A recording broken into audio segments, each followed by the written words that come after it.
आ गइल भैया जी। ताजा ताजा हरियर सब्जी आ गइल।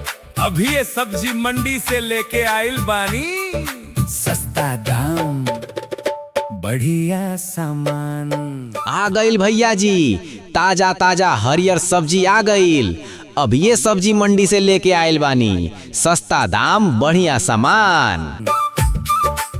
आलू ले ली, प्याज ले ली, टमाटर मिल रहेल बा लाल लाल, भिंडी एकदम हरी हरी, गोभी बैंगन मटर कद्दू सब ताजा सब्जी मिल रहेल बा। आलू ले ली, प्याज ले ली, टमाटर लाल लाल चमकत बा, भिंडी एकदम हरी हरी, गोभी बैंगन मटर कद्दू सब ताजा मिलत बा। आज खास ऑफर बा, कम दाम में बढ़िया सब्जी। एक बार जरूर देख ली। ए बहिनी जी जरा रुक जाए। ए बहनी जी रुक जाए जरा, ताजा सब्जी लेती जाए।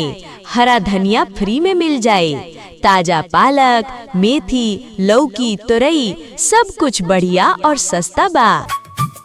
ताजा सब्जी लेती जाए। घर के खाना स्वादिष्ट बनाएं, आज ही ताजा सब्जी ले जाएं।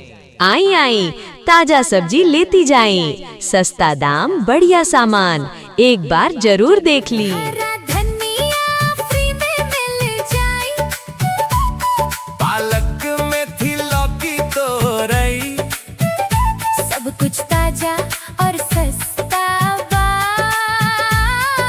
आ गइल भैया जी। ताजा ताजा हरियर सब्जी आ गइल। अभी ये सब्जी मंडी से लेके आइल बनी।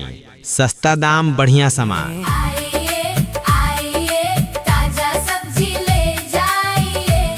आलू ले ली, प्याज ले ली, टमाटर मिल रहल बा लाल लाल, भिंडी एकदम हरी हरी, सस्ता दाम बढ़िया सामान, गोभी बैंगन मटर कद्दू सब ताजा सब्जी मिल रहल बा। आज खास ऑफर बा, कम दाम में बढ़िया सब्जी। एक बार जरूर देख ली। आइए आइए ताजा सब्जी ले जाइए। ए बहिनी जी रुक जाए जरा, ताजा सब्जी लेती जाए।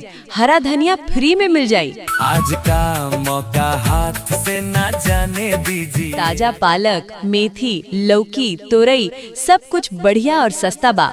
घर के खाना स्वादिष्ट बनाई, आजे ताजा सब्जी ले जाएं। सस्ता दाम बढ़िया सामान। आलू ले ली, प्याज ले ली, टमाटर लाल लाल चमकत बा, भिंडी एकदम हरी हरी, गोभी बैंगन मटर कद्दू सब ताजा मिलत बा।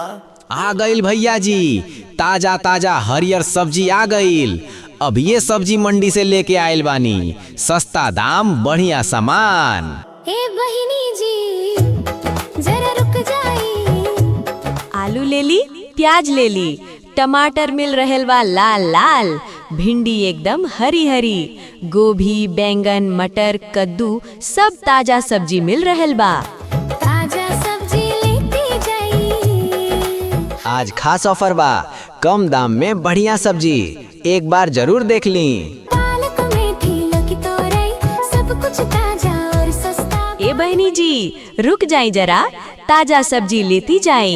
हरा धनिया फ्री में मिल जाए, ताजा पालक मेथी लौकी तोरई सब कुछ बढ़िया और सस्ता बा। घर के खाना स्वादिष्ट बनाई। घर के खाना स्वादिष्ट बनाएं, आज ही ताजा सब्जी ले जाएं। आई आई ताजा सब्जी लेती जाएं। सस्ता दाम बढ़िया सामान, एक बार जरूर देख ली। ताजा सब्जी ले जाइए, सस्ता दाम बढ़िया सामान। आ गइल भैया जी। ताजा ताजा हरियर सब्जी आ गइल। अभी ये सब्जी मंडी से लेके आइल बनी। सस्ता दाम बढ़िया सामान। आलू ले ली, प्याज ले ली, टमाटर मिल रहल बा लाल लाल, भिंडी एकदम हरी हरी, ताजा सब्जी ले जाइए, आज का मौका हाथ से न जाने दीजिए। गोभी बैंगन मटर कद्दू सब ताजा सब्जी मिल रहल बा।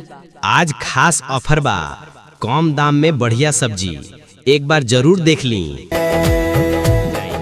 आई आई ताजा सब्जी ले जाएं। सस्ता दाम बढ़िया सामान, एक बार जरूर देख ली। भोजपुरी हिंदी वो मैथिली में प्रचार सुनवा के लेल हमर प्रचार सॉन्ग यूट्यूब चैनल के सब्सक्राइब कली। लाइक और शेयर जरूर कर दी।